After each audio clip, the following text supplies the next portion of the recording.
there's a few people I need to thank. I need to thank my editorial colleagues here for bringing it to life. I think it's been a tremendous conference, and your participation has been stupendous, so thank you very much for doing that. We have two choices. I'm going to thank a few other people, but we have two choices after this conference. Well, one of them is that we can follow Neil and have a Bluetooth tooth implanted, or we can take a cue from Marina and wear one of her headphones, headsets, and count the rice. I know what I'll be doing after this. So thank you to the Jida family for providing this wonderful space. You've been tremendous from the very beginning. Thank you to General Manager Shafak and Clara, the event director of W Hotel. We need to thank our team, of course, led by Louise Hunter, Walter Pace, and Aidan Walker. There are many, many other people behind them with Summer House Media and New York Times, but they were really the three people that led the show. And thank our sponsors, our headline sponsors, Sotheby's, Q&B, and all the other sponsors. And again, thank you for being wonderful, and we will see you next year. So over to Roger. Well, I think the first thing, Achilles, is that next year all the moderators should wear antenna coming out over the top of their heads so that when we're interviewing we get not only what is being said to us but also the vibrations going on beneath.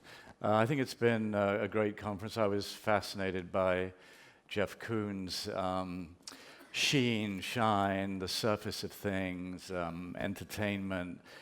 Is he teasing us? Is he provoking us? Is he mocking us? Is he giving us a lesson in Nietzschean philosophy? I don't think it really matters what the answer is, but I just felt very challenged by everything that he said. I thought Dayan's reference to the stifling nature sometimes of affluence is an important idea for us to carry forward. And I loved Pia Meerwold's, if I'm pronouncing that right. I loved her image of the sun trumpeters, and I guess if we could all go forth from here as sun trumpeters, that would not be a bad thing. Robin? I want to thank you all for your attention, and it's been a very rich experience for me. I think one of the things that I valued particularly about the conference was, as much as enjoying these conversations, as we never got too far away from the experience of art, which is clearly what brings us all back to it. And I think interweaving visits, seeing the opening of the Chinese show, for example, or visiting the Islamic Museum, seeing the performers up here, and just having it be part of the discussion, I feel like that sort of amorphous quality that art, the way it feeds the soul, was sort of undergirding this experience in a way that I thought was important. And that it was also kind of a real coming together of all the different aspects of what makes, an art kind of industry, an art business. And it sort of attests to the fact that art can be enough. It's enough of a destination. It's enough of a subject that's worthy of kind of getting on a plane and going to a new city, and worthy of several days of discussion.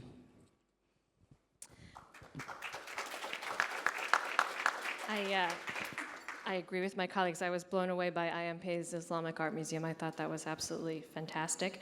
I, too, was struck by Jeff Koons taking us on a journey through Nietzsche and Hegel and German philosophy.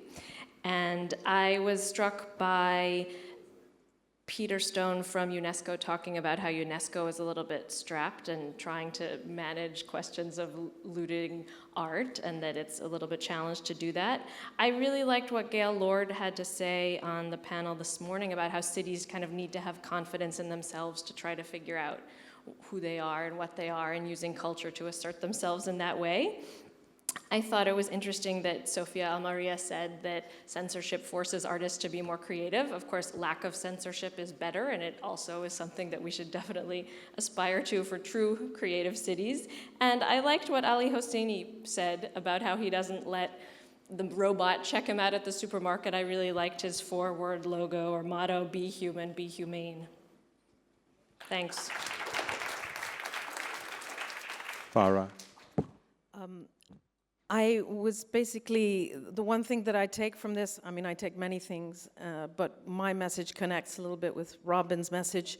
What I got from this conference and from the city it's in is that museum building is such an extraordinary tool for putting a city on the map in every possible way, and I don't just mean as a tourist destination.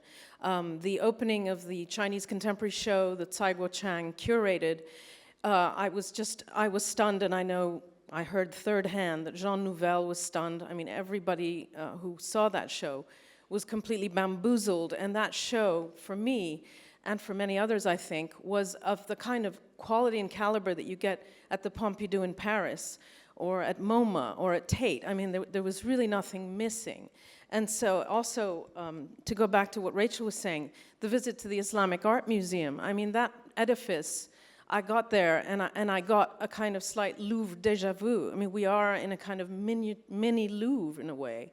That foyer, the extraordinary beauty, the architectural beauty inside and outside of the building, and the extraordinary and exquisite quality of the collections. I'm originally from Iran, and I'm not an expert in Persian miniature, but the contents of that museum, the ones that I could have any kind of familiarity with, were spectacular. And last but not least, the building that is being constructed, the Jean Nouvel Qatar National Museum. Some of us got a hard hat tour. That also is going to be really a pretty spectacular building. And I don't say that only because Jean Nouvel was part of this conference, but it really is a world-class piece of architecture. It's going to be right here in Doha.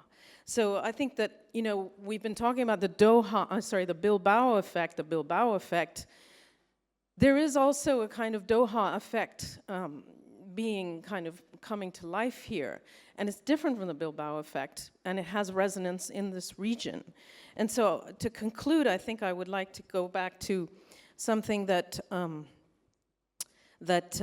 Sultan Al-Saud Al-Qasimi was saying earlier this morning, which is to say that he would like to see Doha play a role as a kind of, leader of a kind of the art of this region, which he doesn't like to call the Middle East, but I will call the Middle East. And I think Doha can, in addition to playing a very important role in contemporary art, in bringing great Western-built architecture here, play a role in pioneering, the curating, collecting, conservation, and the showing of art from this region. And I say that all the more, again, because I'm from Iran, and I heard that there was a very good Shirin Neshat show here, for instance, but that's just an example. So I would think that, to conclude, that might be something that might enrich what I would call the Doha effect. Thank you.